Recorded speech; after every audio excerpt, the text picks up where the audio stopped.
It happened on one of those rainy mornings that made the whole world feel heavier than usual. Low gray clouds hung over the city skyline, mirroring the weight pressing down on Emily Stanton's heart.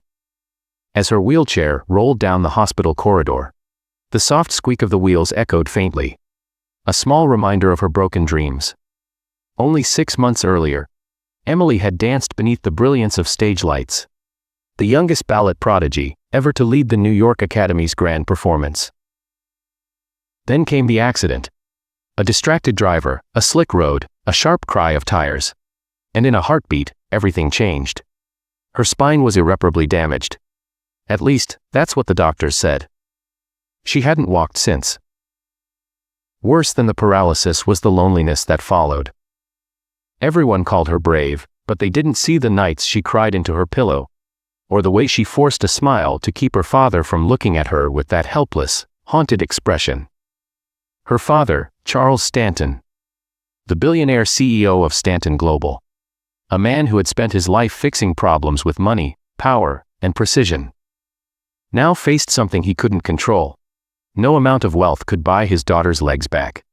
No empire could mend her broken spirit. If you believe in the power of kindness, second chances, and how one person's compassion can change everything, please take a moment to like this video. Subscribe to Stories of Kindness, and share it with someone who could use a little light today. Your support helps stories like this reach the people who need hope the most. Charles had hired the best, world-renowned therapists, neurologists, even controversial specialists from overseas. He converted an entire wing of his mansion into a private rehabilitation center. Nothing worked. Emily barely spoke anymore. She withdrew, haunted by memories of who she used to be. It broke him, not because of pride, but because the man who built empires now stood powerless before his daughter's pain. So he made a decision. To take her far away from the noise of the city, away from sterile hospitals and the murmurs of pity. He brought her to a secluded recovery retreat deep in the mountains. A place called Healing Storms. It was known for blending modern therapy with emotional restoration. His last hope. The mountain air was crisp, clean, and sharp, almost too real against Emily's fragile body. The staff was kind but distant, polite smiles, empty reassurances. Another patient, another schedule, another routine. Then, on the third day, everything changed. Emily sat outside her cabin, staring at the mist-covered treetops, when a small boy approached. He couldn't have been older than 6. Freckles dotted his cheeks like stardust, and a stubborn cowlick stuck out from his brown hair. He studied her wheelchair for a moment, then looked straight into her eyes and said, "My dad says you're really sad." Emily blinked, caught off guard. "He says sometimes sad people just need a different kind of help." The boy continued. "He helped me when Mommy went to heaven." Before she could respond, the boy pointed toward a nearby greenhouse. Inside, a man in worn jeans and a navy T-shirt was tending to plants. His hands looked strong, his movements steady and calm. When he noticed Emily watching, he smiled. Not with pity or professionalism, but with simple, human warmth. That night, Emily couldn't sleep. Not from pain. She was used to that. But because of the boy's words. "He helped me." Who was he? The next morning, the man approached her as she sketched. He didn't ask what she was drawing or why she seemed angry. He simply knelt down, as if not to startle her, and offered a small wildflower from the garden. "You don't have to smile," he said softly, "but maybe this will make today 1% better." Then he walked away. His name was Adam Miller, a single father, once a physical therapist at a major hospital. After his wife's sudden death, he had left everything behind and moved to the mountains to raise his son in peace. When he wasn't volunteering at Healing Storms, he taught survival skills and grew herbs. But what no one knew was that Adam had a gift. A rare ability to connect with patients' hearts before he ever tried to heal their bodies. He didn't treat injuries, he treated people. It took weeks for Emily to let him near her. She fought him with silence, sarcasm, and locked doors. But Adam never pushed. He would simply sit nearby while she painted or watched the sunset with his son playing close by.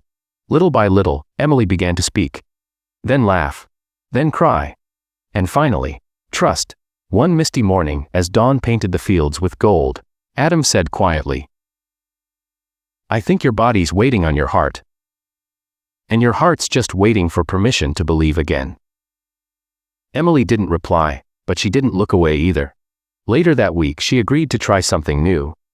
Adam created a therapy that wasn't about machines, but memory. He rebuilt the atmosphere of a ballet studio. Mirrors, soft lights, the scent of rosin, and the swell of classical music.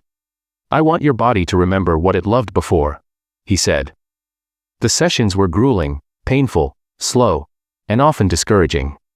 But for the first time, Emily didn't feel like a patient. She felt human again. Then came the moment. With Adam's steady hands supporting her, he whispered, "Let's try to stand together."